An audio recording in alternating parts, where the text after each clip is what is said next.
तो ये कहानी शुरू होती है कोरिया के एक हाई स्कूल से, जहाँ सारे बच्चे बस फाइटिंग में लगे हुए थे।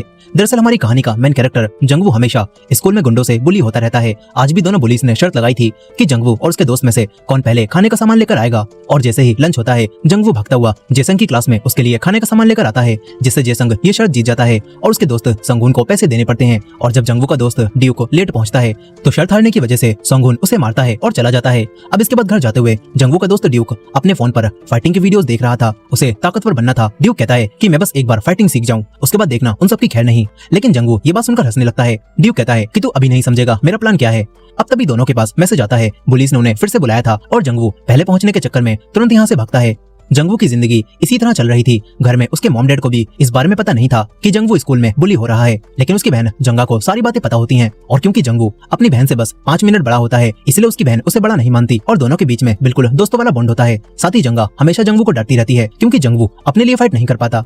अब इसके बाद रूम में आकर जंगवू भी फोन में फाइट देखते हुए एक टेडी के साथ फाइटिंग की प्रैक्टिस करने लगता है। उसे भी ताकतवर बनकर पुलिस को सबक सिखाना था। लेकिन इसी दौरान उसकी बहन रूम में आ जाती है और जंगवू को टेडी के ऊपर देखकर कुछ और ही समझने लगती है।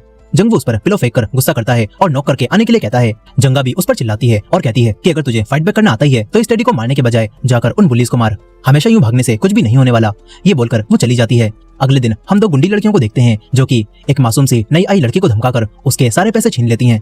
अब तभी जेसंग और उसके दोस्त यहाँ से गुजरते हैं। वो लोग इन लड़कियों के बॉयफ्रेंड थे, लेकिन अब एक लड़की कहती है कि हमें पता चला है तुम सब कल कुछ दूसरी लड़कियों के साथ पार्टी कर रहे थे। एक लड़का बात संभालते हुए कहता है कि उन बदसूरत लड़कियों को देखकर हमें समझ आ गया है तुम लोग कितनी कूल हो।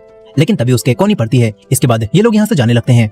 फिर ये लोग एक कैरियोके में आते हैं और जेसंग अपने दोनों दोस्तों को गाना गाने के लिए कहता है और कहता है कि जो भी बुरा गाना गाएगा उसे ड्रिंक के पैसे देने पड़ेंगे। लड़कियां भी तैयार हो जाती हैं और तभी एक लड़की इस मैच में कुछ पैसों की बेट लगाती है और ये चीज देखकर जेसंग के दिमाग में पैसे कमाने का एक आइडिया आता है। वो स्कूल में आने के बाद उन सभी कमजोर लड़कों को इकट्ठा करवाता है जिन्हें ये लोग बुली करते थे और साथ ही स्कूल के अमीर लड़के भी यहाँ पर मौजूद होते हैं। जोंगबिन सबसे कहता है कि हम लोग तुम्हें एक मौका देना चाहते हैं और साथ ही ये बात जानना चाहते हैं कि तुम सब कमजोर लोगों में से सबसे ताकतवर कौन है। इसीलिए तुम सभी के बीच में एक स्ट्रीट फाइट कंपटीशन होगा और जो भी सबको हराकर विनर बनेगा हम उसे बुली करना छोड़ देंगे। साथ ही इस कंपटीशन के दौरान दूसरे अमीर बच्चे फाइट के दौरान किसी भी एक प्लेयर पर बेट लगा सकते हैं। तभी संगुन की क्लास का एक लड़का कहता है कि क्या हम प्लेयर्स भी बेट लगा सकते हैं। जेसंग हाँ करता है, लेकिन वो संगुन से कहता है कि तेरी क्लास के लड़के कुछ ज्यादा ही नहीं बोलते और सिर्फ सवाल पूछने की वजह से संगुन उस लड़के को मारने लगता है। साथ ही ये लोग इन फाइट्स की वीडियो बनाने से भी मना करते हैं। फिर जेसंग कहता है कि हम इन गेम्स को करवा रहे हैं ताकि तुम लोग इन पर बेट लगाकर पैसे कमा सको और गेम 1 महीने तक चलेंगे जो कि जल्दी ही शुरू हो जाएंगे, इसीलिए जाकर इस चीज को सारे बच्चों में फैला दो। इसी दौरान हम मिन नाम की एक लड़की को देखते हैं। उसका ट्रांसफर एक दूसरे स्कूल से यहाँ पर हुआ था। वहीं पर जंगवू जब घर जा रहा था तो तभी जेसंग और उसके दोस्त उसे अपने पास बुलाते हैं। जेसंग जंगवू को धमकी देता है कि मैं पहले राउंड पर अपने सारे पैसे तुझ पर लगाने वाला हूँ, इसीलिए अगर तू हार गया तो मैं तुझे जिंदा नहीं छोड़ूंगा। इसके बाद जब जंगवू घर आता है तो उसे पता चलता है कि उसके अंकल पिछले काफी समय से इसी शहर में रह रहे हैं और उनकी एक मार्शल आर्ट की जिम भी है। ये बात सुनते ही जंगवू मार्शल आर्ट सीखने का फैसला कर लेता है। वो डायरेक्ट अपने अंकल की जिम में जाता है जहाँ पर सिर्फ 3 लोग ही प्रैक्टिस कर रहे थे। जंगवू एक आदमी यूं के पास जाकर पूछता है कि इस जिम के मालिक कहाँ पर हैं। वो आदमी जंग को देखकर समझ जाता है कि ये लड़का पक्का अपने स्कूल में बुली होता होगा। इसके बाद जंगवू के अंकल भी यहाँ पर आ जाते हैं। जंगवू उनसे कहता है कि उसे मार्शल आर्ट सीखना है ताकि वो बुली से लड़ सके, लेकिन उसके अंकल मना कर देते हैं और कहते हैं कि अगर फाइटिंग सीखकर तुम उन लड़कों को मारोगे तो तुम भी एक बुली बन जाओगे। बाहर यूंग भी छुपकर ये सब सुन रहा था। अंदर जंगवू के अंकल उसे मार्शल आर्ट सिखाने से मना कर रहे थे। तभी जंगवू कहता है कि मुझे आज भी वो दिन याद है जब कुछ पुलिस पार्क में आपको मार रहे थे और इसी वजह से तो आपने भी मार्शल आर्ट सीखे थे। लेकिन उसके अंकल कहते हैं कि मेरे पास एक गोल था, जब तुम्हारा माइंड पूरा क्लियर हो और तुम्हें पता हो कि तुम्हें मार्शल आर्ट्स आखिर क्यों सीखना है तो तुम यहाँ पर आ सकते हो। जंगवू जाने लगता है। तभी उसके पास जेसंग का मैसेज आता है। जेसंग उसे पार्क में मिलने के लिए बुलाता है जहाँ पर उसका दोस्त ड्यूक भी मौजूद था। जेसंग कहता है कि हम लोग टूर्नामेंट से पहले उसका एक ट्रेलर बनाना चाहते हैं ताकि ज्यादा लोग इस फाइटिंग को देखने आए और पैसे लगाएं। इसीलिए अब ये लोग जंगवू और ड्यूक को आपस में लड़ने के लिए कहते हैं, लेकिन ये दोनों अच्छे दोस्त थे और फाइट नहीं करना चाहते थे। मगर इन पुलिस से पिटने के डर से ड्यूक जंगवू को मारने के लिए तैयार हो जाता है, मगर जंगवू नहीं लड़ता और यहाँ से तुरंत भाग जाता है। ड्यूक को ये देखकर काफी बुरा लगता है कि वो अपने ही दोस्त को मारने जा रहा था। अब अगले दिन जब जंगवू स्कूल आता है तो जेसंग उसे पकड़कर मारने लगता है और दोबारा फाइट के दौरान ऐसे भागने से मना करता है। जंगवू गुस्से में क्लास में आता है। यहाँ पर ड्यूक जंगवू से माफी मांगता है। जंगवू उससे गुस्सा नहीं था। ड्यूक जंगवू को दिखाता है कि उन लोगों ने डिसाइड कर लिया है पहले राउंड में कौन किससे लड़ेगा। इसके बाद जाते समय इन्हें वही नई लड़की मिन दिखती है। जंगवू से देखते ही उसके प्यार में पड़ जाता है और ड्यूक बताता है कि ये बेचारी लड़की स्कूल बुलिंग की वजह से इस स्कूल में ट्रांसफर होकर आई है, लेकिन यहाँ पर भी इसे बुली किया जा रहा है। अब इसके बाद जाते हुए जंगवू कहने लगता है कि मैं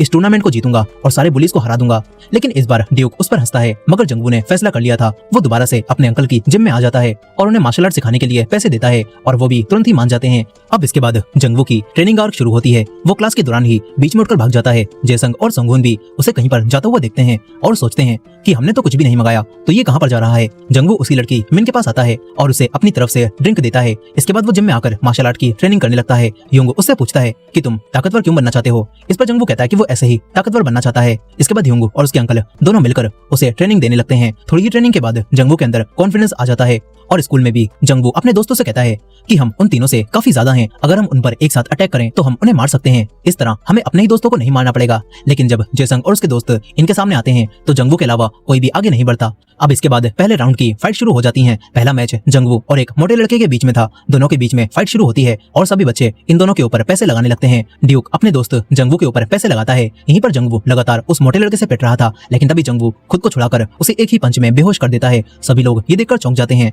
फिर उस लड़के के होश में आने के बाद जंगवू उससे माफी भी मांगता है, लेकिन वो लड़का जंगवू के ऊपर गुस्सा नहीं था। साथ ही वो कोई बात जंगवू से कहता है। अब इसके बाद जब जंगवू कहीं पर जा रहा था तो उसकी बहन जंगा उसे देख लेती है। वो सोचती है कि अब स्कूल के बाद भी कुछ लोग शायद इसे बुली करने लगे हैं। वो जंगवू का पीछा करती है, लेकिन तभी उसके पास एक कॉल आती है और इसी दौरान जंगवू सामने से कहीं पर गायब हो जाता है। जंगवू अब जिम में आकर दोबारा से प्रैक्टिस करने लगता है। कुछ ही समय बाद उसके मॉम डैड और बहन जंगवू की पर्सनालिटी में चेंज नोटिस करने लगते हैं, लेकिन जंगवू उन्हें नहीं बताता कि वो मार्शल आर्ट सीख रहा है। अब इसके बाद वो रूम में आकर प्रैक्टिस के दौरान लगी हुई चोटें देखने लगता है। तभी उसकी बहन यहाँ पर आकर ये देख लेती है और सोचती है कि उन पुलिस ने ही जंगवू को मारा होगा। वो जंगवू पर चिल्लाती है और उसे कहती है कि तुम उनसे फाइट बैक क्यों नहीं करते, लेकिन जंगवू उसे कमरे से निकाल देता है। अब इसके बाद अगले दिन जंगवू के दोस्त ड्यूक की फाइट एक लड़के से होती है जिसमें ड्यूक पिट रहा था, और ये चीज देखकर ड्यूक जंगवू को कुछ पैसे देता है और कहता है कि ये पैसे उस दूसरे लड़के के ऊपर लगा ताकि अगर मैं हार भी जाऊं तो मुझे डबल पैसे तो मिल सकें। लेकिन फिर फाइट के दौरान ही गलती से ड्यूक का सर उस लड़के के सर में लग जाता है, जिससे वो हारकर बेहोश हो जाता है। मगर जीतने के बाद भी ड्यूक दुखी था। उसके पैसे बर्बाद चले गए थे, लेकिन जंगवू उसे पैसे वापस देता है और कहता है कि मैंने तुम दोनों के ऊपर ही बराबर पैसे लगाए थे। ड्यूक काफी खुश होता है। यहीं अब जंगवू अपने ट्रेनिंग को और हार्ड कर देता है। उसकी मेहनत देखकर युंग और उसके अंकल उसे एक दिन बाहर डिनर की ट्रीट देने का फैसला करते हैं। यहीं पर स्ट्रीट टूर्नामेंट फाइट आगे बढ़ती जाती है। बच्चे एक दूसरे से लड़कर उन्हें मार रहे थे और बाकी सारे पुलिस मजे लेते हुए पैसे कमा रहे थे। यहीं जंगवू भी रोज हार्ड ट्रेनिंग करके खुद को ताकतवर बनाने में लगा हुआ था और जेसंग भी उसकी फाइटिंग को देखकर ये चीज नोटिस कर लेता है। अब इसके बाद शाम को जंगवू युंग अपने अंकल और बाकी सभी के साथ बाहर डिनर करने जाता है। युंग जंगवू से कहता है कि मैं जानता हूँ तुम उन पुलिस को मारने के लिए ही मार्शल आर्ट सीख रहे हो। जंगवू हाँ करता है और फिर पूछता है कि वैसे तुम ट्रेनिंग क्यों ले रहे हो। इस पर युंग बताता है कि मैं खुद का एक सेंटर खोलूंगा जहां मैं कमजोर बच्चों को फाइटिंग की ट्रेनिंग दूंगा। मुझे उन्हें प्रोफेशनल नहीं बनाना होगा, बल्कि सिर्फ इस काबिल करना होगा ताकि वो खुद को प्रोटेक्ट कर सकें। ये चीज बताते हुए युंग की आंखों में आंसू आ जाते हैं। उसका भी एक पास्ट है जिससे वो आज भी जूझ रहा है। अब इसके बाद रास्ते से गुजरते हुए जंगवू की बहन उसे यहाँ पर देखती है और सोचती है कि ये आदमी अब जंगवू को परेशान करने लगे हैं। जंगवू की बहन अंदर आकर उसे ड्रिंक पीने से रोकती है और फिर युंग को देखती है और कहती है कि अंकल आपको शर्म नहीं आती, वो एक हाई स्कूल का लड़का है और आप उसे जबरदस्ती ड्रिंक पिला रहे हो। जंगवू उसे रोकने की कोशिश करता है, लेकिन वो काफी गुस्से में थी। वो जंगवू पर ही चिल्लाती है और तभी उसे अपने अंकल यहाँ पर दिखते हैं और वो सारी बात समझ जाती है कि यहाँ पर क्या चल रहा है। अब इसके बाद वो भी इन्हीं के साथ बैठकर खाना खाने लगती है। साथ ही यहाँ पर युंग कहता है कि जंगवू तुम्हारी बहन तो तुमसे बिल्कुल अलग है, शायद तुम दोनों के जेंडर्स चेंज हो गए हैं।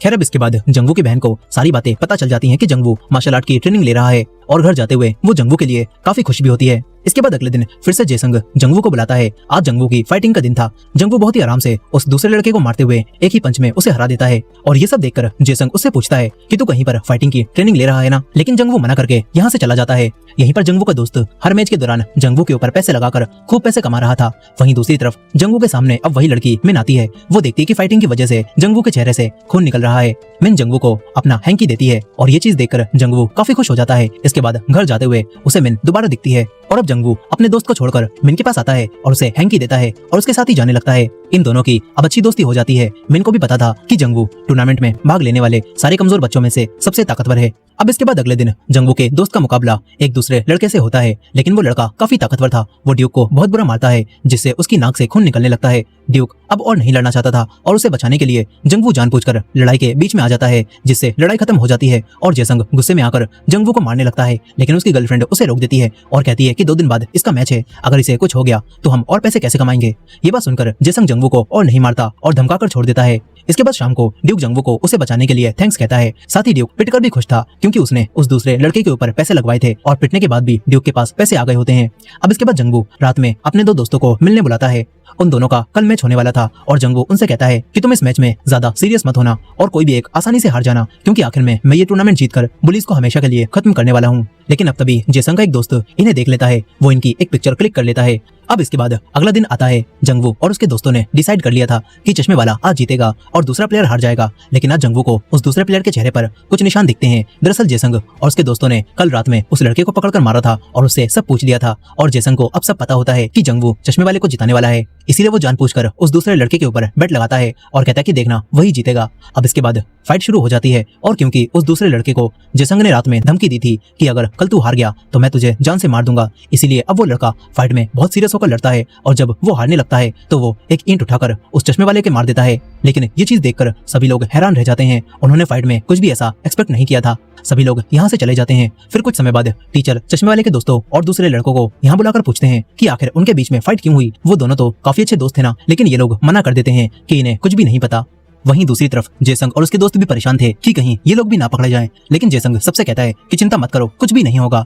अब इसके बाद एक आदमी उसी ईंट मारने वाले लड़के के घर जाकर उसके पेरेंट्स से कहता है कि बेहतर यही रहेगा कि आपका लड़का स्कूल ट्रांसफर कर ले, और वो लोग भी मान जाते हैं। वहीं जंगवू अब किसी वजह से जिम आना बंद कर देता है। वो पुलिस के सामने हार मानने लगा था और इसी वजह से मिन भी उससे नाराज हो जाती है। यहीं पर ड्यूक उसके पास आकर उसे बताता है कि हमारे दोस्त को जबरदस्ती दूसरे स्कूल में भेजा जा रहा है, लेकिन जंगवू अब कुछ भी नहीं कर सकता था। अब तभी जेसंग यहाँ आकर उसे एक जगह पर आने के लिए कहता है। जंगवू जब वहाँ जाता है तो जेसंग उसे अगले मैच की डिटेल्स देता है। जंगवू कहता है कि अब तो इसे बंद कर दो, हमारा एक दोस्त अब हॉस्पिटल में है। लेकिन जेसंग जंगवू को ही मारता है और कहता है कि ये सब तेरी वजह से हुआ है, तूने ही चालाकी दिखाने की कोशिश की थी और इस बार कुछ भी करने की कोशिश मत करियो। जंगवू अब कुछ भी नहीं कहता, वो भी हार मानने लगा था। साथ ही कई दिनों तक वो जिम भी नहीं जाता। तभी उसके अंकल उसे देख लेते हैं। वो जंगवू से बात करते हैं और कहते हैं कि भूलना मत तुमने किस वजह से ये मार्शल आर्ट की ट्रेनिंग लेना शुरू की थी।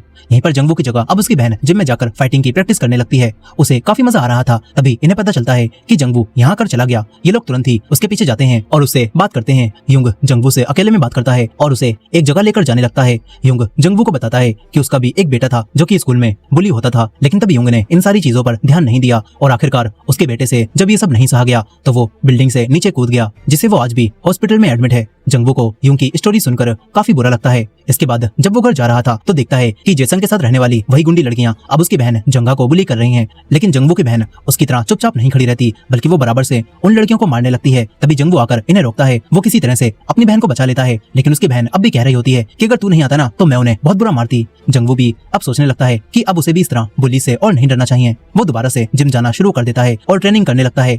यहीं अब युंग भी जंगवू को फाइटिंग में एक नई टेक्निक सिखाता है, जिससे जंगवू किसी को भी आसानी से हरा सकता है। इधर दूसरी तरफ जेसंग और उसके दोस्त सोचते हैं कि ये लोग अब स्कूल में फाइट नहीं कर सकते, इसीलिए ये लोग पार्क में फाइटिंग करने का फैसला करते हैं। जेसंग स्कूल में जाकर जंगवू को सब बताता है और पार्क में आने के लिए कहता है।